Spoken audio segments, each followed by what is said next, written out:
La technologie qui fait la plus de différence maintenant, c'est l'intelligence artificielle. Et les capacités de cette technologie-là sont en hyper croissance. Depuis 2017, le gouvernement québécois investit des milliards de dollars dans le développement et la recherche en intelligence artificielle. Aujourd'hui, on compte plus de 500 entreprises québécoises qui innovent en IA. On s'est demandé, est-ce qu'elle peut nous aider dans la lutte contre les changements climatiques? Si on intègre, par exemple, des capteurs de CO2 dans des usines, bien, ça nous permet de savoir quelles actions sont très polluantes et quelles actions peuvent être moins polluantes. Donc, on peut réduire de quelques points de pourcentage certaines actions qui, au final, font en sorte que ton usine devient moins polluante globalement. Moi, c'est Antoine Gagné. Je suis CTO et cofondateur de WhaleSeeker. WhaleSeeker, c'est une startup montréalaise qui utilise l'IA pour protéger les baleines. Leur produit Mobius peut aider à trouver et compter les mammifères marins à partir d'images de drones. L'entreprise est née d'un couple de biologistes qui sentaient que leur tâche était peu efficace. Leur premier contrat, justement, c'était WWF, qui leur avait envoyé 5000 images à faire l'analyse. Il y avait eu le temps de s'écœurer et de dire « Aïe, aïe, c'est plate, c'est long ». Puis c'est une job difficile parce que tu as 5000 photos à regarder, puis c'est juste de l'eau. Des fois des roches, des fois il y a quelque chose que tu n'es pas sûr, est-ce que c'est une baleine, est-ce que ça n'en est pas une. 5000, c'est long. Mais ton mandat, toi, en tant que biologiste, c'est de compter aussi le nombre d'individus qu'il y a. Donc là, tu es là, OK, bon, 1, 2, 3, 4, 5. Et là, tu es en mode, OK, je le vois pas, je le compte pas. Même chose ici. Donc, avec le modèle, ça va déjà avoir un compte. Mais là où le modèle va vraiment t'aider, c'est pour les use cases qui sont vraiment compliqués. T'es en mode, ah ouais, là, ils sont là en fait. Il y en a ici, il y en a là.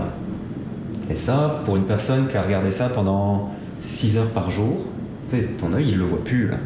Mobius, lui, l'outil Human in the Loop, on a estimé à peu près plus de 95% les capacités de cet outil-là à accélérer le processus d'analyse des données. Et au lieu de prendre 6 mois, ça va prendre 1 semaine.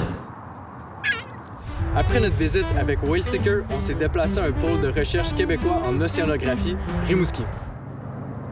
Moi, je m'appelle Abigail Bussol, je suis la directrice exécutive d'Arctus. Arctus, c'est une PME qui est située à Rimouski.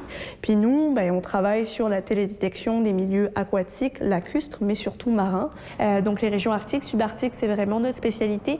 À partir d'un cliché, on est capable d'estimer la profondeur de l'eau dans une lagune.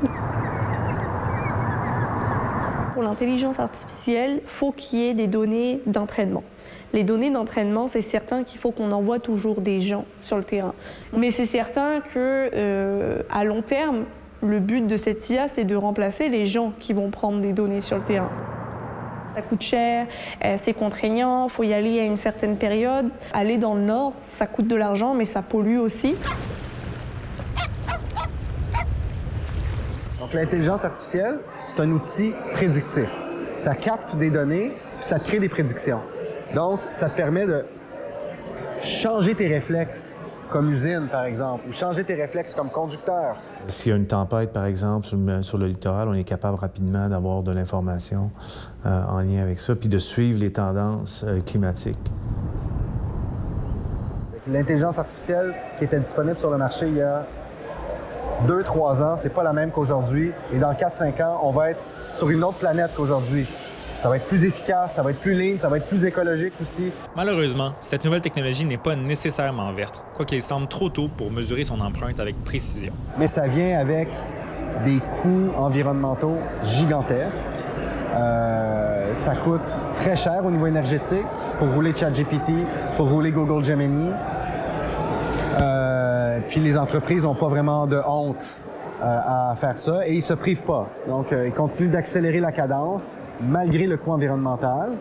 C'est un peu difficile à quantifier, puis je pense que c'est trop tôt pour le quantifier, mais c'est une bonne question à se poser dès maintenant parce que les pratiques ne sont pas encore mises, les normes ne sont pas encore faites.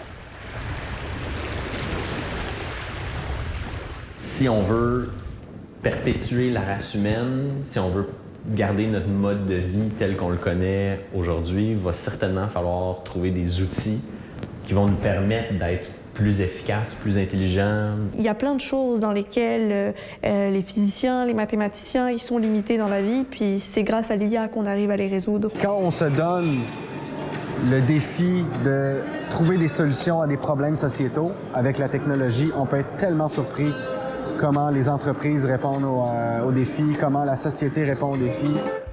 En conclusion, l'intelligence artificielle est une technologie toute jeune envers laquelle on a de grandes attentes. Nos rencontres nous ont appris qu'elle ne sera pas la sauveuse de la crise climatique, même si ses applications dans le travail des scientifiques sont déjà concrètes. L'humain doit donc continuer de faire sa part.